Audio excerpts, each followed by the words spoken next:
যুক্তরাষ্ট্র জুড়ে এখন নতুন এক প্রতীকে পরিণত হয়েছে ট্রাম্প প্রশাসনের মুখোশ পরা অভিবাসন অভিযান।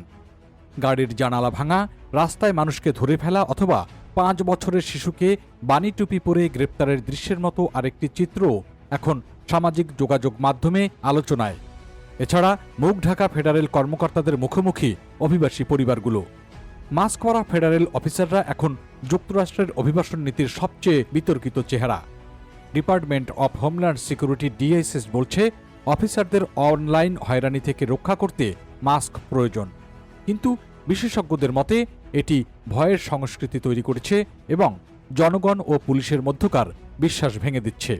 আর এখন এই মাস্ক বিতর্কই হয়ে উঠছে কংগ্রেসে হোমল্যান্ড সিকিউরিটির বাজেট অনুমোদনের মূল বাধা। ডেমোক্র্যাট আইন প্রণেতারা স্লোগানে বলেছেন, ক্যামেরাস অন, মাস্ক অফ। তাদের দাবি, ফেডারেল এজেন্টদের বডি ক্যামেরা পড়তে হবে এবং মুখোশ খোলা রাখতে হবে, যাতে জবাবদিহি নিশ্চিত করা হয়। ডেমোক্র্যাট নেতা হাকিম জেফ্রিস বলেছেন, আমরা এই বিষয়ে কোনো আপোষ করব না। মুখ ঢাকা কর্মকর্তাদের উপস্থিতি গণতন্ত্রের জন্য বিপজ্জনক। অন্যদিকে আইসি তাদের ওয়েবসাইটে জানিয়েছে, অফিসারদের পরিচয় গোপন রাখা হয় তাদের নিরাপত্তার জন্য। ডক্সিংয়ের কারণে তাদের পরিবারগুলো হুমকির মুখে পড়তে পারে। এদিকে ট্রাম্প প্রশাসনের কর হ্রাস আইন থেকে পাওয়া অর্থে হোমল্যান্ড সিকিউরিটি বিভাগ প্রায় $170 বিলিয়ন অতিরিক্ত তহবিল পায়। এর ফলে আইসি এখন যুক্তরাষ্ট্রের বৃহত্তম আইন প্রয়োগকারী সংস্থাগুলোর একটি। গত বছরই তাদের সদস্য সংখ্যা 11,000 থেকে বেড়ে 22,000 হয়েছে। নিয়োগের সময় কর্মকর্তাদের দেওয়া হয়েছে $50,000 সাইনিং বোনাস। রিপাবলিকান সিনেটর থম টিলিস বলেছেন, এই সময়ে কর্মকর্তাদের মুখ খুলে রাখা মানে তাদের পরিবারকে বিপদের মুখে ফেলা। এ বিষয়ে American civil liberties union ACLU কর্মকর্তা নওরিন শাহ বলেছেন, আধুনিক আমেরিকার ইতিহাসে এমন মুখ ঢাকা টহল আগে কখনো দেখা যায়নি।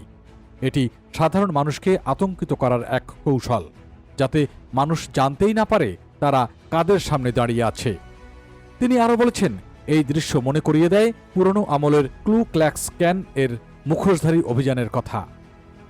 ন্যাশনাল শেরিফ অ্যাসোসিয়েশনের প্রধান জাস্টিন স্মিথ বলেছেন, হয়তো একটা সমঝোতা দরকার।